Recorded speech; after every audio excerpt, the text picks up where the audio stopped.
Abrir a palavra de Deus no livro dos Juízes. Vamos dar sequência à nossa série de pregação.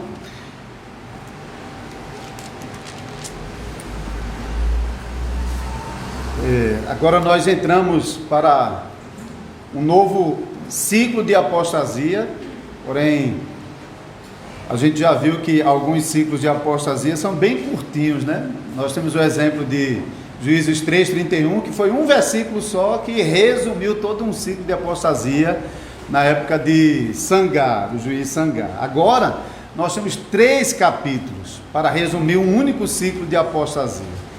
Então são 100 versículos para contar uma única história de um novo ciclo de apostasia. Mas a gente perderia alguns aspectos importantes se a gente tentasse colocar tudo em uma pregação. Então eu vou dividir em 2 pregações. Na pregação de hoje, nós vamos tratar praticamente o ciclo de apostasia, até a escolha do juiz que vai libertar. Tudo acontece no capítulo 6. O capítulo 7 e capítulo 8 narram propriamente a batalha de libertação. Então a gente vai separar só para... Eu gostaria realmente de pregar uma coisa só, porque é uma mensagem só realmente. Mas, dada essas circunstâncias, para a gente também não perder e correr, então a gente vai fazer essa divisão, e hoje a gente vai ficar com essa primeira parte desse ciclo de apostasia, que vai até a escolha de Gideão como o juiz de Israel. Então vamos ler esse capítulo 6. Fizeram os filhos de Israel o que era mal perante o Senhor, por isso o Senhor os entregou nas mãos dos midianitas por 7 anos. Prevalecendo o domínio dos midianitas sobre Israel, fizeram estes para si, por causa dos midianitas, as covas que estão nos montes, e as cavernas e as fortificações. Porque cada vez que Israel semeava, os midianitas e os amalequitas, como também os povos do Oriente, subiam contra ele. E contra ele se acampavam, destruindo os produtos da terra até a vizinhança de Gaza, e não deixavam em Israel sustento algum, nem ovelhas, nem bois, nem jumentos. Pois subiam com os seus gados e tendas, e vinham como gafanhotos em tanta multidão, que não se podia contar, nem a eles, nem aos seus camelos, e entravam na terra para a destruir. Assim Israel ficou muito debilitado com a presença dos midianitas. Então os filhos de Israel clamavam ao Senhor.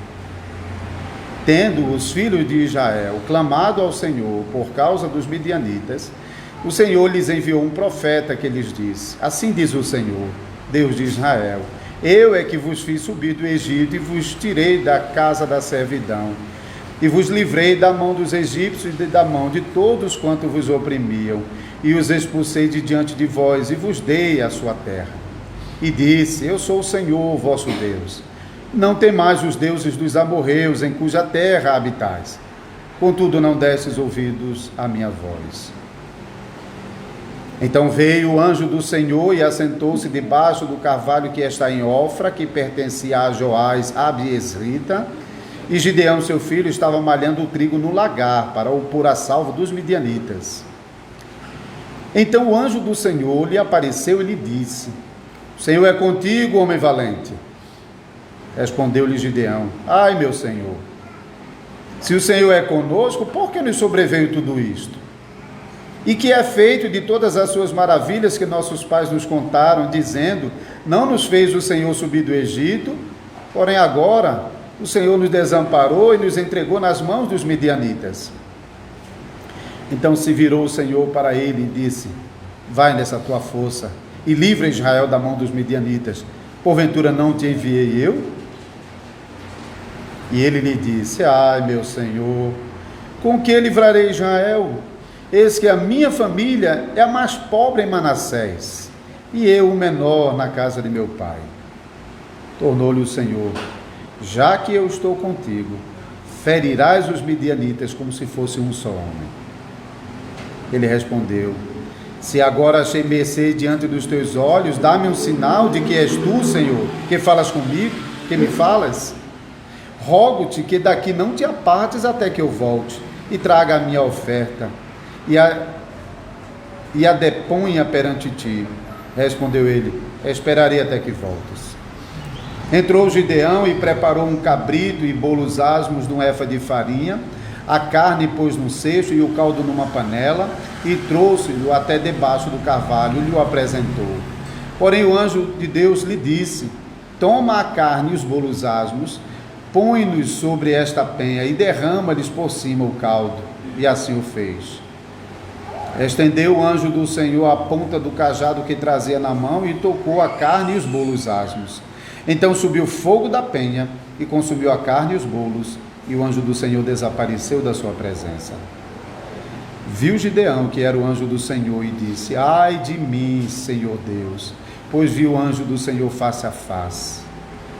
Porém o Senhor lhe disse: paz seja contigo, não temas, não morrerás.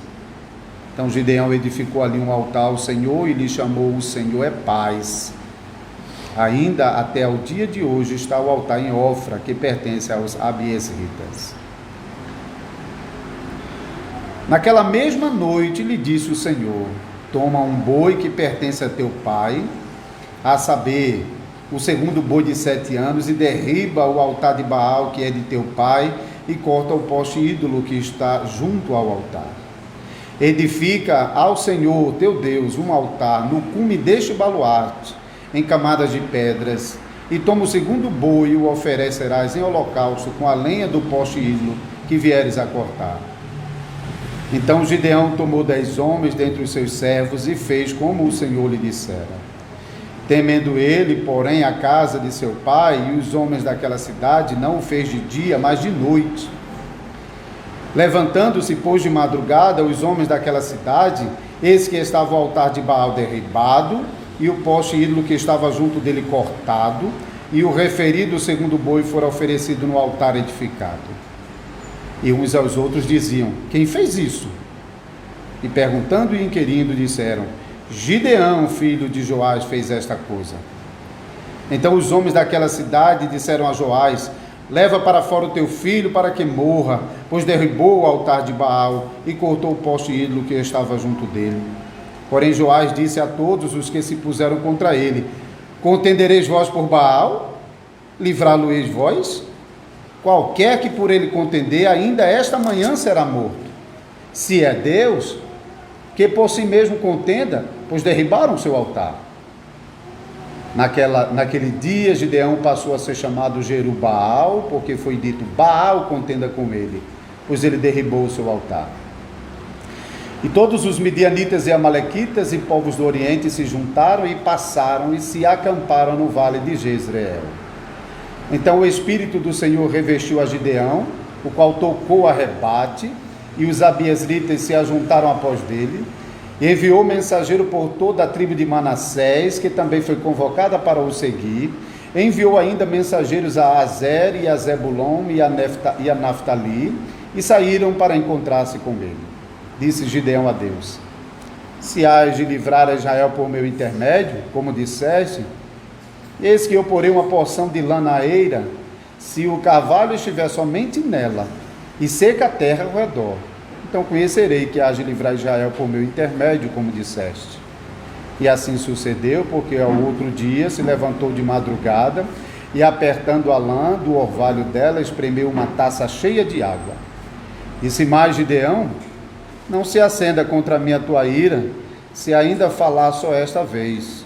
Rogo-te que mais esta vez faça eu a prova com a lã, que só a lã esteja seca e na terra ao redor haja orvalho.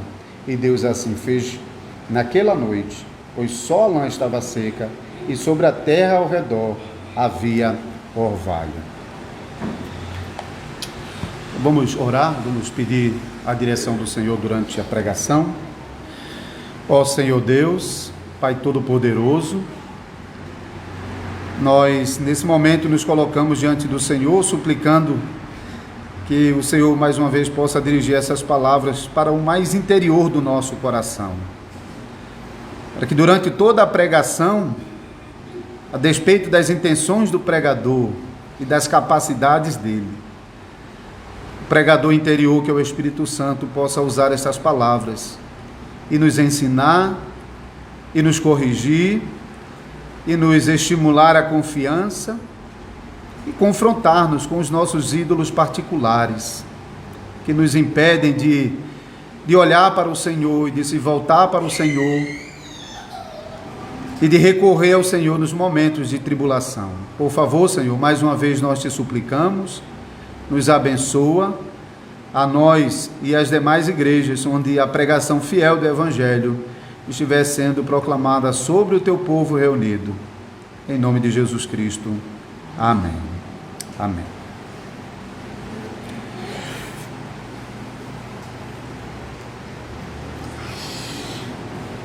Irmãos e irmãs do Senhor Jesus Cristo, também visitantes que estão conosco, os primeiros versículos deste capítulo 6, a gente já pode perceber aquelas fases desse ciclo de apostasia que a gente está acompanhando a cada pregação, não é?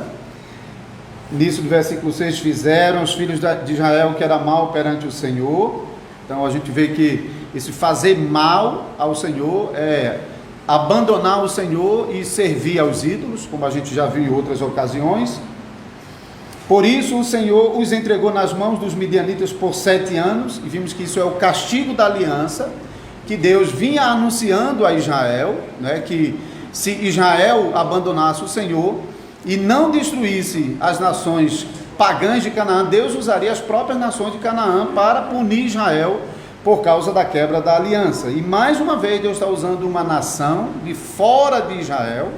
Os midianitas ficavam fora das campinas do Jordão, e até lemos mais adiante que eles atravessaram Canaã ousadamente e se estabeleceram no vale de Jezreel, que era do outro lado de Canaã, nas margens do Mediterrâneo. Então eles realmente estão ousadamente avançando para dentro do território de Israel, como se Israel não tivesse dono. E também estamos lendo que esse castigo de Deus está sendo pesado a Israel, está saindo caro a Israel. Os próximos versículos nos dão mais detalhes sobre a natureza dessa opressão que os midianitas, auxiliados pelos amalequitas e por outros povos do Oriente, eu já expliquei que amalequitas e midianitas eram povos irmãos, e às vezes eles até se confundem. Às vezes um nome é usado até em lugar do outro.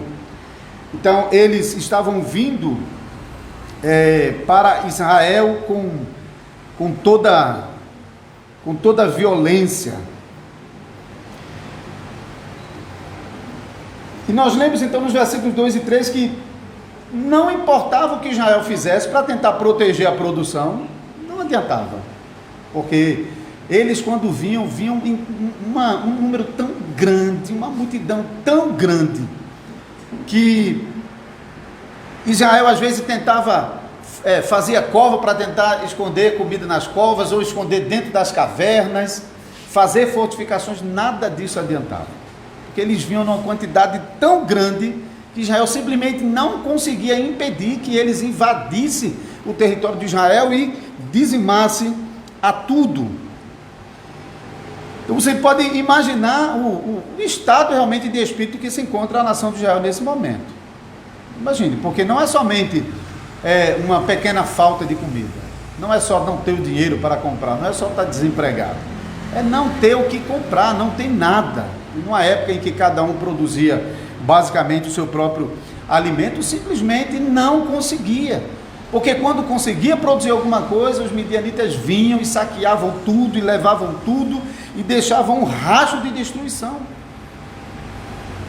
Realmente Israel está sofrendo horrores por causa dessa calamidade. O povo estava triste, sem comida, destruição por todos os lados e espiritualmente fracos. E a gente vai ver que Israel demora para acordar, para despertar e para buscar o Senhor em meio às calamidades. Veja que o final do versículo 5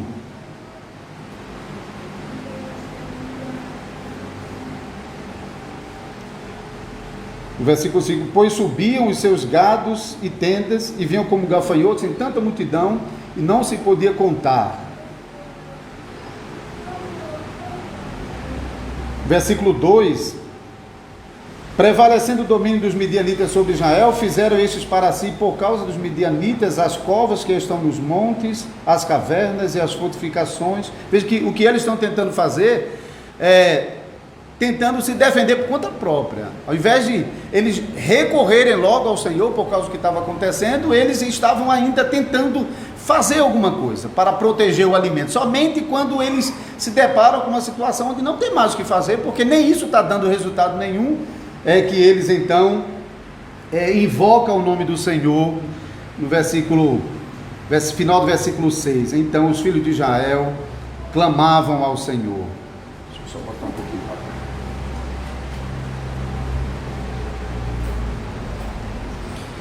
Então, até aqui nós temos uma descrição bem breve dessas primeiras fases do ciclo de apostasia. Então, pecado, castigo e clamou ao Senhor por livramento. E agora, a partir do versículo 7, começa a narrativa do livramento, que vai até o final do capítulo 8. Então veja que essa sessão dedica realmente grande foco na guerra de conquista de Canaã. Mas antes de a guerra propriamente começar, nós vamos ver ainda no capítulo 6, nesses versículos finais, sobre a escolha de Gideão como esse libertador que vai conduzir Israel ao livramento da opressão dos midianitas. Mas aqui a gente percebe que tem um elemento novo nessas narrativas que a gente está vendo, porque antes de escolher o Salvador, Deus envia um profeta para relembrar ao povo o que estava acontecendo. Então, basicamente, o profeta que foi enviado por Deus, versículos 8 a 10, ele relembra a fidelidade de Deus em ter tirado Israel do Egito, em ter introduzido Israel em Canaã, em ter eliminado as nações de Canaã quando Israel entrou. Então, Deus realmente está mostrando que ele se manteve fiel à promessa que ele fez, e até agora não teve nação que Deus não expulsasse quando Israel obedeceu ao Senhor e foi contra essas nações. Mas Israel, por sua vez, final do versículo 10, não foi fiel ao Senhor. Israel não se manteve fiel ao Senhor. Israel, mais uma vez, estava abandonando o Senhor para servir a Baal. E lá no versículo 25 a gente vai ver que até a família de Gideão, o pai de Gideão, tinha um altar na sua propriedade dedicado a Baal. Então ele também estava, de alguma maneira, envolvido na idolatria. E depois, então, do profeta anunciar ao povo por que o povo estava sofrendo, por que estava acontecendo aquilo, por que Israel estava sofrendo tanto, porque Israel tinha pecado, porque Israel tinha quebrado a aliança de Deus, tinha abandonado o Senhor, tinha caído na idolatria dos ídolos, e Israel deveria se voltar ao Senhor. Mas a gente ainda não está vendo uma resposta à palavra do profeta. O profeta está anunciando. Lembra que Jesus vai usar isso lá em Mateus 23, quando diz para a nação de Israel que muitas vezes enviou profeta, de madrugada enviou profetas, e eles a um apedrejaram, a outro mataram, a outro desprezaram. E aqui Deus envia o profeta para mostrar por que vocês estão passando por isso, porque vocês quebraram a aliança, vocês pecaram contra mim, vocês me abandonaram e foram atrás dos ídolos. Então, se Israel se voltasse para Deus, essa situação poderia rapidamente ser modificada. Mas Israel não faz isso. Então Deus, diante da fraqueza de Israel, que a gente também vem apontando, que Israel realmente tem se mostrado muito fraco em lutar contra os seus próprios pecados, e se Deus fosse esperar que Israel tomasse iniciativa, o povo seria destruído, não existiria povo da aliança. Mostra realmente a soberania de Deus na salvação de pecadores, porque Deus não espera por pecadores. Deus vai até pecadores e salva pecadores. Então Deus em seguida vai ao encontro de Gideão, e aqui nós vemos dois encontros. No primeiro encontro, ele pessoalmente vai por meio do anjo do Senhor, e no segundo encontro, possivelmente, foi durante um sonho, porque fala sobre o encontro de Deus durante a noite. Nós vamos tratar também. Mas, em primeiro lugar, os primeiros versículos falam, do versículo 11 ao 24, sobre esse encontro com Gideão debaixo do carvalho que estava em Ofra, que pertencia ao seu pai. Geralmente na Bíblia, quando fala sobre essas árvores, geralmente eram as árvores onde os sacrifícios eram feitos debaixo dela. Então, provavelmente esse altar também estava debaixo dessa árvore dedicada à adoração a Baal. Então, na primeira vez que o Senhor encontra Gideão, Gideão estava malhando trigo no lagar, né? Nós lemos sobre isso no versículo 11. Então veio o anjo do Senhor e assentou-se debaixo do carvalho que está em Ofra, que pertencia a Joás, a Abiesrita, e Gideão, seu filho, estava malhando trigo no lagar, para pôr a salvo dos midianitas. Isso aqui é o seguinte: ele sabia que os midianitas estavam bem perto. Se ele estivesse exposto no campo, enquanto geralmente o trabalho de malhar o trigo, de separar o grão do trigo por meio de bater, era feito nos campos abertos, porque espalha muita folhagem.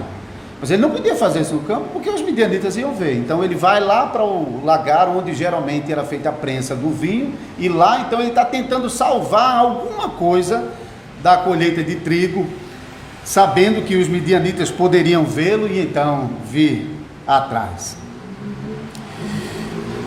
Então, nessa primeira aparição, o anjo do Senhor anunciou a Gideão por 3 vezes que ele seria o libertador de Israel. Nós vemos isso no versículo 12. Então o anjo do Senhor lhe apareceu e disse: o Senhor é contigo, homem valente. Versículo 14. Então se virou o Senhor para ele e disse: vai nessa tua força e livra Israel das mãos dos midianitas, porventura não te enviei eu? Versículo 16, tornou-lhe o Senhor, já que eu sou contigo, ferirás os midianitas como se fossem um só homem. Então, 3 vezes o Senhor anuncia a Gideão que ele vai vencer os inimigos de Israel, e ele diz uma coisa que a gente já está tocando nesse ponto nas outras pregações. Ele diz que essa guerra vai ser tão fácil, mais uma vez aquela ilustração, tão fácil quanto cortar manteiga com faca afiada. Ele disse: olha, é como se vocês fossem um exército lutando contra um homem só. Qual a chance?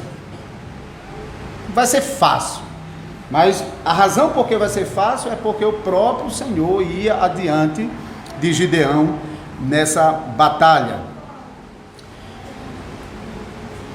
Imagine, quem era Gideão para ser escolhido como libertador de Israel, para enfrentar um exército numeroso como gafanhotos, como era o exército dos midianitas coligados com os amalequitas e outros povos do Oriente. Versículo 11, já a gente percebe aqui um Gideão medroso, que está desesperadamente tentando salvar uma porção de trigo dos midianitas, separando o trigo lá no lagar. No versículo 13, vemos um Gideão cheio de dúvidas, cheio de perguntas aqui no versículo 13. Por que essas coisas estão acontecendo? Como é que eu posso livrar Israel? E Gideão, juntamente com o restante do povo, nem compreendia que o que estava acontecendo era a mão de Deus pesando sobre Israel por causa do pecado de Israel. Ele não tinha percebido isso. Porque, mais uma vez adiantando ao versículo 25, que diz que tinha um altar dedicado a Baal que pertencia ao seu pai. Então, Gideão estava transigindo com o pecado de Israel por meio da idolatria a Baal, porque não há nenhum sinal, nem da nação, nem do próprio Gideão, de manifestar-se contra a idolatria que estava acontecendo.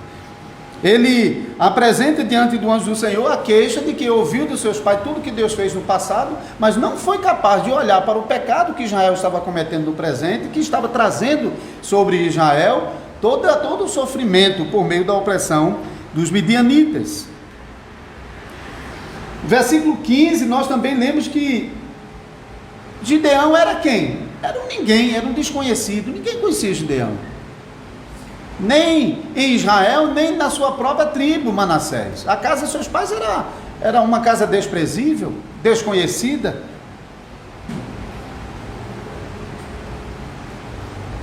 Mas cada vez que o anjo do Senhor repetia a mesma coisa, estava encabulando já Gideão: vai e livra Israel, vai nessa tua força e livra Israel. Cada vez que o anjo falava com ele, ele começava a suspeitar de que era o Senhor mesmo que estava falando com ele, e por causa disso, então, ele pede um sinal. Versículo 17, ele respondeu: se agora achei mercê diante de teus olhos, dá-me um sinal de que és tu, Senhor, que falas comigo. Então ele já está percebendo aqui que realmente é o Senhor mesmo que veio até ele e que estava declarando essas coisas a ele. E como nós veremos, ele pede aqui um sinal, mas Deus na verdade vai dar 3 sinais a Gideão. Um sinal a gente vai ver logo em seguida, é o sinal do fogo no sacrifício. Depois o segundo sinal, que era o sinal da lã. E nas próximas pregações, no capítulo 7 e 8, nós veremos que Deus vai dar ainda um terceiro sinal, vai permitir que Gideão desça ao arraial dos midianitas para ouvir o testemunho de terror que os próprios midianitas estavam por causa de Israel. Isso vai dar muita confiança a ele, mas isso é na próxima pregação. Então, os versículos 18 a 20, Gideão prepara um sacrifício para o Senhor, e prepara não do seu jeito, mas do jeito que o homem ordene, você pode ver isso.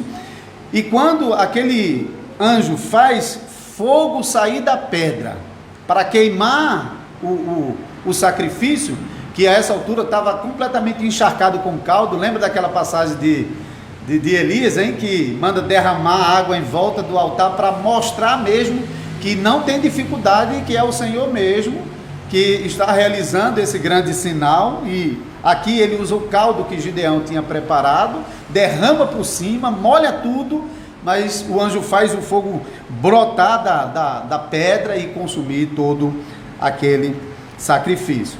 A gente vai ver uma situação bem parecida com essa mais adiante, quando o anjo aparece à mãe de Sansão primeiramente, e depois a Manoá, o pai, e ele oferece um sacrifício. E ali diz que Deus se mostrou maravilhosamente subindo no fogo até o céu. E a gente vê que aqui também o anjo do Senhor, depois de queimar o sacrifício com o fogo que brota da rocha, quando ele toca na rocha, depois ele some, ele desaparece.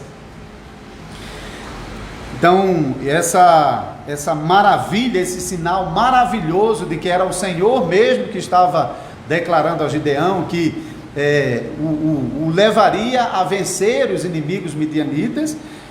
Gideão ficou aterrorizado, porque afinal de contas ele reconhece que ele viu o Senhor, e ele sabe o que significava isso, hein? Ver o Senhor face a face era sinal de morte. Mas, como a gente também vê em outras passagens, no caso também de Manoá, a gente vai ver isso, que apesar de merecer a morte, Deus não lhe dá o que merece, mas dá o que não merece, vida em lugar de morte. Não é? Bênção em lugar do castigo. A gente também já está vendo que isso é bem marcante nessas narrativas de Juízes. Isso mais uma vez acontece, o anjo anuncia que ele: não temas, você não vai morrer não. Então Gideão dedica um altar ao Senhor e chama aquele altar de: o Senhor é paz. Então a conclusão nessa primeira aparição de Deus a Gideão é que foi uma decisão soberana de Deus de escolher Gideão para liderar essa batalha de Israel contra os midianitas. Deus não escolheu Gideão porque Gideão era homem temente a Deus.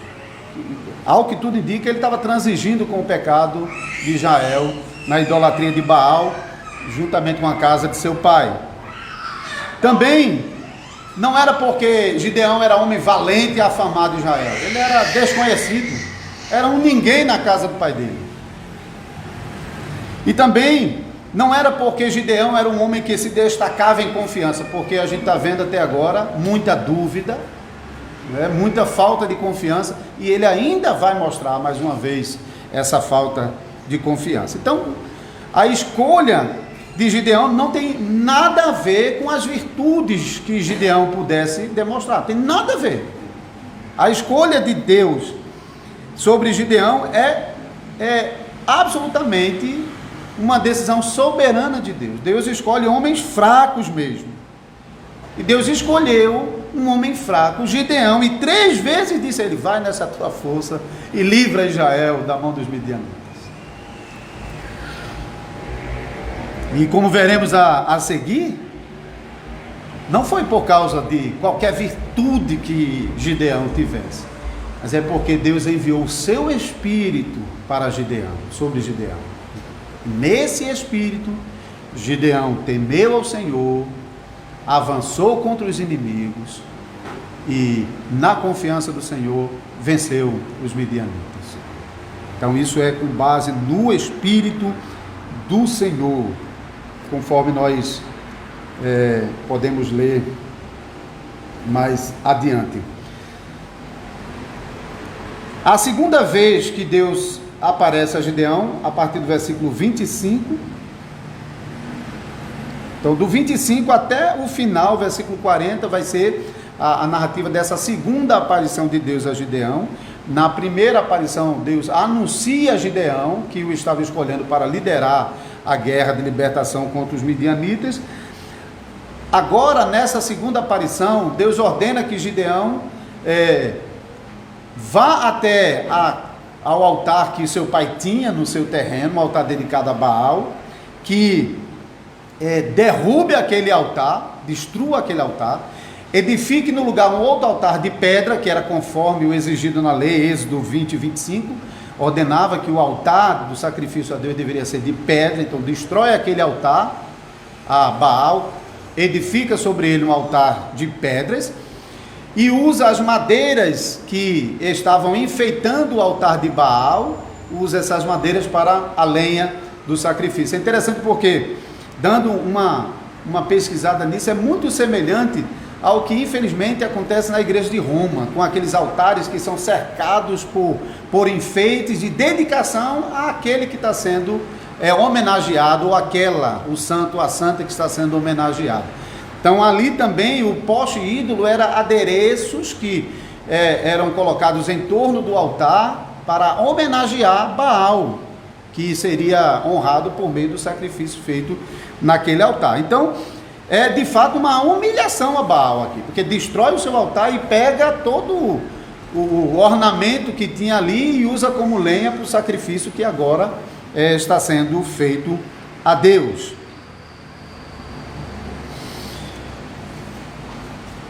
Agora, Deus ordenou que Gideão fizesse isso, mas nota, ele ainda está com medo.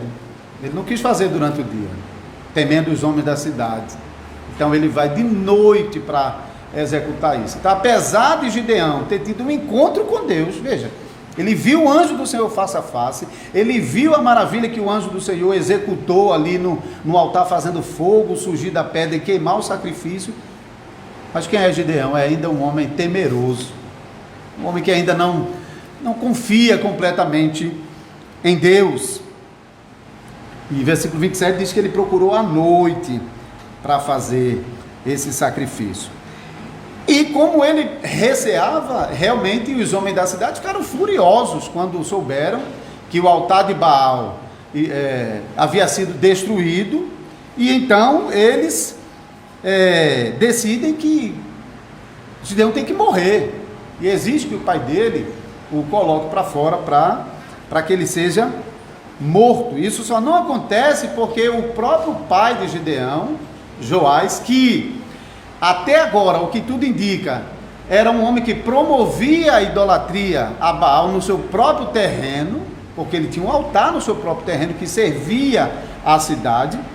Mas agora parece que Joás é o primeiro que está provando dessa conversão a Deus, porque ele realmente ele peita esses homens e desafia esses homens a deixarem que Baal, se ele é Deus, deixe que ele faça alguma coisa, porque afinal de contas foi o altar dele que foi destruído aqui. Então, se ele é Deus, deixe que ele faça. Se alguém aqui se meter e fazer alguma coisa para defender Baal, vai ser morto ainda nessa manhã.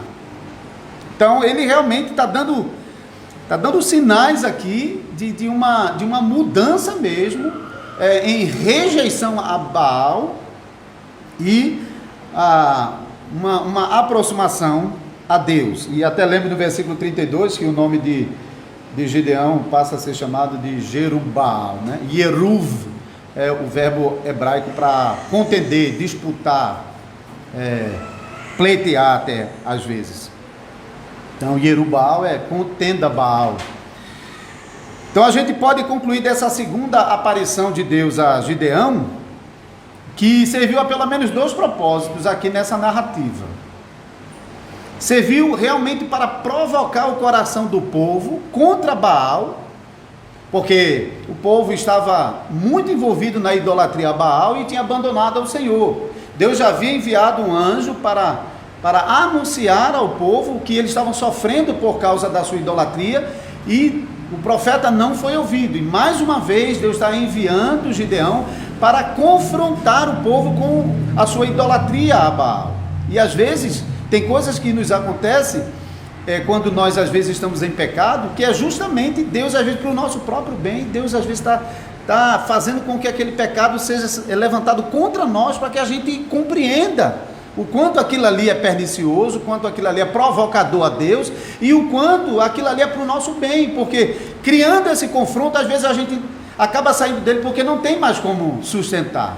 Então, às vezes é por misericórdia que Deus permite que os nossos pecados sejam expostos, confrontados, mesmo que a gente não goste, porque, veja, eles ficaram furiosos, eles queriam matar Gideão, porque estava ofendendo o pecado deles. Então, no primeiro momento, essa provocação de Gideão à idolatria do povo serviu realmente para tocar no coração do povo, realmente mexer com o coração do povo e fazer com que o povo se voltasse para Deus. Isso é parecido com o que a gente vê, por exemplo, que Deus envia João Batista para preparar o caminho do Senhor, né? O profeta já veio fazendo isso, e mais uma vez Gideão está preparando o coração do povo para se voltar para ele por meio dessa provocação. A outra coisa é que esse acontecimento também serviu para tirar Gideão do anonimato. Porque se Gideão até aquele momento era um desconhecido em Israel, agora mais não. Agora todo mundo sabia da fama de Gideão. Todo mundo sabia quem era Gideão e o que ele havia feito. E como essa confrontação de Gideão com o pecado de idolatria de Israel estava reverberando em Israel e mexendo com o coração do povo. Que a gente vai ver o resultado disso logo aqui em seguida. Versículo 34, nós lemos: então o Espírito do Senhor revestiu Gideão, o qual tocou a rebate, e os abiezritas se juntaram após eles. Quem eram esses abiezritas? Os homens de Ofra, a cidade de Gideão, os homens que queriam matá-lo porque Gideão confrontou eles por causa da sua idolatria. Mas esses homens agora, o Espírito do Senhor se apossa de Gideão, ele toca a trombeta, assumindo a sua posição de liderança na frente do povo, e então esse mesmo Espírito do Senhor está trabalhando no coração do povo e chamando e atraindo e juntando o povo do Senhor mais uma vez junto com Gideão. Então os homens da sua cidade mesmo, que queria matá-lo, agora se juntaram a ele, mas não somente eles. Nós lemos na continuação do versículo que também todo Manassés, ele era da tribo de Manassés, então Jofra ficava em Manassés, então Gideão era de Manassés, mas também Asser, Zebulon e Naftali agora estão se juntando, ouvindo o que Deus estava fazendo por meio de Gideão, e então eles se animam de novo e se juntam a Gideão nessa batalha. Agora nós já temos, veja, um homem que agora já tem o Espírito de Deus claramente sobre ele, mas esse homem ainda pede mais um sinal. Veja que realmente Gideão mostra muitas fraquezas, mesmo agora um homem cheio do Espírito de Deus, que essa expressão, o rebate, é que ele, ao tocar a trombeta, ele anuncia de uma forma poderosa que ele é o libertador que Deus havia levantado em Israel, e por isso o povo vem até ele. Mas esse libertador que está demonstrando para todo mundo que é um homem poderoso e que vai liderar o povo na batalha, por dentro ele ainda sofria com os conflitos, com suas dúvidas. E mais uma vez ele pede a Deus que lhe dê mais um sinal de que Deus realmente ia ser com ele nessa batalha, e livraria Israel por meio dele. Versículo 36, disse Gideão a Deus: se há de livrar Israel por meu intermédio, como disseste? Então aí ele segue apresentando mais um teste, que é o teste da lã, né? Ele separa um bolo de lã e deixa essa lã ao relento, na expectativa de que ao amanhecer do dia toda a terra estivesse seca, sem orvalho, mas a lã estivesse molhada, e ele espreme uma taça de água daquela lã. Depois ele repete, invertendo a situação, dizendo agora que esteja seca somente a lã e toda a terra em redor molhada. E mais uma vez Deus confirmou por meio desses sinais que Deus realmente estava com ele. Aqui a gente também aprende uma coisa, porque algumas vezes na Bíblia homens de Deus que mostraram uma certa dúvida e incredulidade foram punidos imediatamente. Lembre-se, por exemplo, do pai de João Batista, que quando o anjo anunciou que a mulher dele ficaria grávida, ele titubeou e ele foi punido na hora, ficando mudo. Então a gente percebe que aquelas pessoas que têm um maior comprometimento e a maior responsabilidade e a maior obrigação de conhecer ao Senhor são punidos mais severamente. Mas Deus mostra muita misericórdia com Gideão, realmente não cobrando as fraquezas e ainda uma fé ainda fraca, como Gideão está mostrando aqui ao Senhor. E a despeito disso, Deus dá esse segundo sinal a ele, e ainda mais um terceiro que Deus vai dar de graça, sem ele pedir, para mostrar que Deus realmente é misericordioso, e Deus queria realmente que ele entrasse nessa batalha completamente confiante. Então aquilo que faltava, Deus vai mostrar na próxima pregação. Então, como conclusão e aplicação a nós, a partir desse capítulo 6, e nós vamos usá-lo na próxima pregação ainda, a primeira coisa que nós realmente temos que tirar daqui é que Deus é fiel às suas promessas.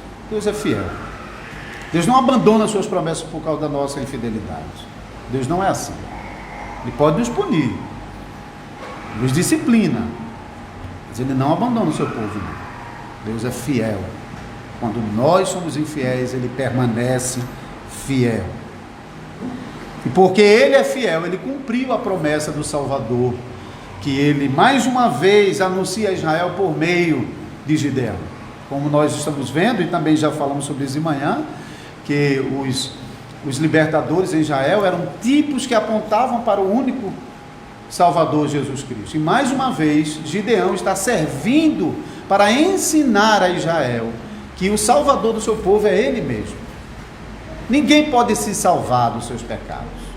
Não adianta recorrer a nada para salvar dos seus pecados. O único Salvador dos nossos pecados é Jesus Cristo. Gideão, que vai servir como um tipo de Cristo, é um homem fraco, como a gente está vendo. Tem muitas fraquezas.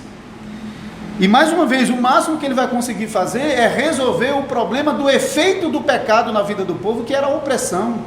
Por causa do pecado, o povo estava sendo punido e sofrendo com a opressão dos midianitas. Então o que Gideão vai fazer é livrar o povo do efeito dos seus pecados. Mas Gideão não pode remover o pecado do povo. Isso só Deus pode fazer. E Ele faz isso por meio de Jesus Cristo, o Salvador prometido, por meio de Gideão. Isso é a primeira coisa que nós devemos realmente ter. Deus é fiel, apesar da nossa infidelidade. E Ele nos garante o Salvador que Ele prometeu, o único Salvador que pode resolver de uma vez por todas o problema dos nossos pecados. Ainda, podemos aprender daqui que Deus não escolhe pessoas por causa de suas virtudes, de suas capacidades, de sua fé, de sua confiança. Não. Deus é soberano em escolher pecadores que nem procuravam por Ele, que não se lembravam dEle, que não temiam a Ele.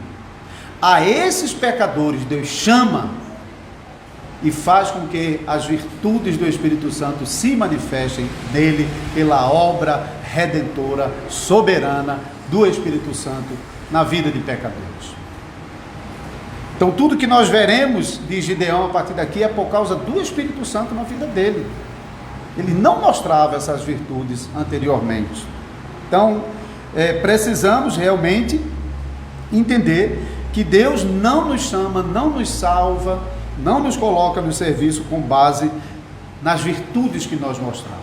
E lembrando do que nós conversamos no final do culto hoje de manhã ali, sobre as qualificações para os ofícios, eu fiquei pensando também nisso, porque Deus não chama homens para os ofícios porque esses homens mostram capacidades, mas porque Deus separa homem para os ofícios, Deus favorece esses homens com certas qualidades que a congregação verá e apontará na separação e na eleição desses homens para os ofícios eclesiásticos no meio da congregação.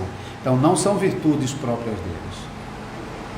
Deus faz com que essas virtudes brotem em homens fracos que Ele chamou para o seu serviço, porque se Ele chamou, Ele vai capacitar, e Ele vai fazer com que essas virtudes apareçam, e Ele vai mostrar à congregação essas virtudes, para que, por meio da congregação, Ele chame esses homens para os ofícios eclesiásticos. Por fim, irmãos, a fraqueza de Israel aqui é muitas vezes a nossa própria fraqueza. Nós somos lentos em reconhecer a bondade do Senhor na vida da gente. Israel estava sofrendo o inferno, mas insistia em tentar resolver o seu problema por conta própria. Faz uma cova aqui, esconde um bocado de comida. Gideão malhando o trigo lá no lagar, outros escondendo dentro de cavernas, outros criando fortalezas. Isso nunca ia resolver, porque enquanto a mão do Senhor estivesse contra eles, eles podiam tentar fazer uma torre para chegar até o céu, que não ia dar certo, como fizeram lá em Babel. O que eles precisavam era reverter essa mão pesada de Deus contra eles. Então eles precisavam rapidamente, logo no começo, reconhecer os seus pecados, buscar o Senhor, buscar o perdão do Senhor, se reconciliar, se converter ao Senhor, abandonar Baal e se voltar para o Senhor. Nós não somos muito diferentes, não. Nós não somos muito diferentes. A gente acorda e às vezes nem se lembra que durante toda a noite Deus estava trabalhando para nos conservar a vida, para nos proteger de doenças, guardou a nossa casa da invasão de homens maus e perversos. Nós estávamos dormindo. E tolo somos nós se acharmos que porque eu botei grado, botei ferrolho, botei 2 cadeados. É tolice. Não estou dizendo que a gente não deva tomar os devidos cuidados, mas não podemos botar a nossa confiança nessas coisas, porque é o Senhor quem guarda. Se o Senhor não guardar a cidade, em vão vigia a sentinela. Nós temos que aprender que a nossa vida está completamente dependente do Senhor. O nosso abrir os olhos para mais um dia é obra da graça do nosso Deus. Temos que começar o nosso dia reconhecendo que o Senhor, durante a noite, estava cuidando de nós, enquanto nós estávamos em profundo sono. Não foi o nosso trabalho, não foram nossas virtudes, não foram nossas capacidades, nenhuma delas estava atuando durante a noite. Pelo contrário, a gente mostra que é pecador quando até mesmo durante o sono a gente peca contra Deus, fazendo coisas que são erradas, às vezes até o nosso corpo espontaneamente fazendo coisas que não são corretas, porque nós simplesmente não temos controle sobre eles, especialmente durante a noite. Quem acorda e continua o dia sem pensar no Senhor, sem buscar o Senhor, sem orar ao Senhor, sem dizer para o seu coração: eu estou aqui porque o Senhor me deu vida e eu só vou chegar ao final desse dia se o Senhor cuidar de mim e me proteger. Quem não faz isso e confia em seu trabalho, em suas virtudes, em suas capacidades, em suas posses, estão transformando essas coisas nos seus próprios ídolos particulares, como Israel estava fazendo com Baal, nesse caso aqui. E sabe que quando a gente está tão apegado a essas coisas, vai mexer com isso, para ver se a nossa atitude não é a mesma atitude dos israelitas, quando Gideão foi lá derrubar o altar de Baal. Que a gente não quer, a gente está tão agarrado, tão dependente, tão preso, que se alguém for mexer com essas coisas, é capaz de a gente brigar. A gente não quer abrir mão.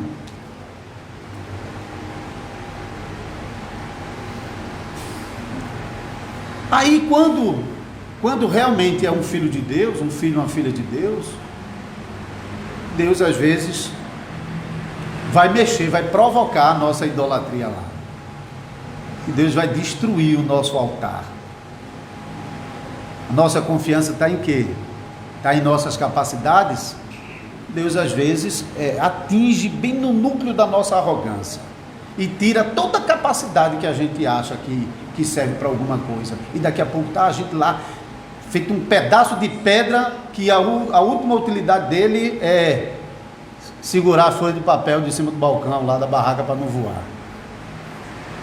Está lá, sem poder fazer nada. E agora? Cadê a arrogância? A mesma coisa quando a gente se acha o tal e acha que é mais inteligente do que todo mundo, ou que o nosso trabalho vai garantir tudo para a gente, ou que a nossa inteligência vai garantir tudo para a gente, ou a nossa posição vai garantir tudo para a gente. E Deus envia um Gideão misterioso da vida lá para derrubar o nosso altar, e a gente fica desesperado, porque a nossa confiança estava naquilo e agora não tem mais.